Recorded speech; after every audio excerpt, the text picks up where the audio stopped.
اور پھر اس سے اگلا قدم حشر، اللہ کے سامنے جواب دینا ہے، ایک ایک لمحے کی زندگی گزاری ہوئی اس کا جواب دینا ہے۔ جب وہ اعمال نامہ کھاتا سامنے رکھا جائے گا نا، وَوُضِعَ الْكِتَابُ فَتَرَى الْمُجْرِمِينَ مُشْفِقِينَ مِمَّا فِيهِ، مجرم ڈرتے ڈرتے دیکھیں گے تو حیران رہ جائیں گے۔ وَيَقُولُونَ يَا وَيْلَتَنَا مَا لِهَذَا الْكِتَابِ لَا يُغَادِرُ صَغِيرَةً وَلَا كَبِيرَةً إِلَّا أَحْصَاهَا، یہ کیسی کتاب ہے کہ ہماری زندگی کی نہ کوئی چھوٹی بات اس نے چھوڑی نہ کوئی بڑی بات چھوڑی، سارا کچھ ہی اس کے اندر لکھا ہوا۔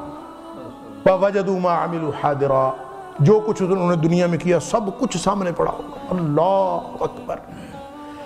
اور اس دن جو اس کا ماحول ہے کہ سورج قریب ہوگا اور کوئی سایہ نہیں ہوگا اور 50,000 سال کا دن ہوگا، اور اس کی جتنی کیفیات ہیں اللہ تعالیٰ معاف فرمائے، وہ اپنی جگہ، اور آگے جنت جہنم کا فیصلہ اپنی جگہ۔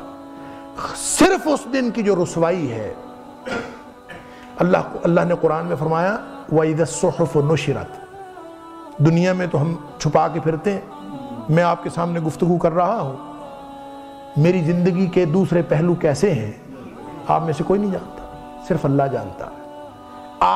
ہم سب مسجد میں ملتے ہیں، مسجد کے علاوہ ہماری ذاتی زندگی کیسی ہے ہم نہیں جانتے، اللہ جانتا ہے۔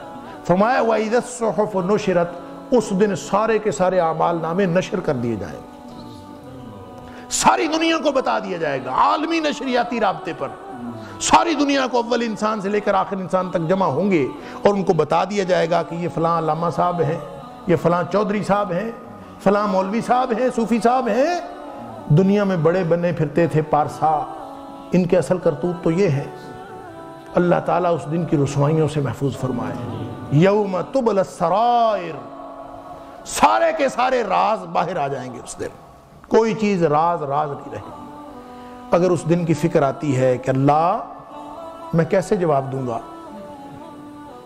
وَأَمَّا مَنْ خَافَ مَقَامَ رَبِّهِ، جس کے دل میں یہ خوف پیدا ہو گیا نا کہ میں اپنے رب کے سامنے کھڑا ہو کے کیسے جواب دوں گا، میرے پاس تو کوئی جسٹیفیکیشن نہیں ہے، میرے اپنے بدعمالیوں کا میرے پاس کوئی جواز نہیں ہے، میں اپنے اللہ کو کیا جواب دوں گا۔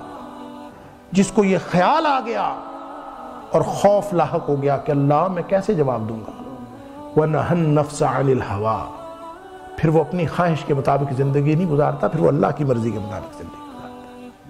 فرمایا فَإِنَّ الْجَنَّةَ هِيَ الْمَأْوَىٰ، اللہ اس کو جنت عطا فرما دیتے۔ اگر یہ فکر آتی ہے تو پھر خوشی کی بات ہے، مقام شکر ہے کہ ہمارا ایمان موجود ہے۔ اگر یہ کبھی فکر نہیں آئی تو آج موقع ہے اپنے ایمان کی فکر کر لیں۔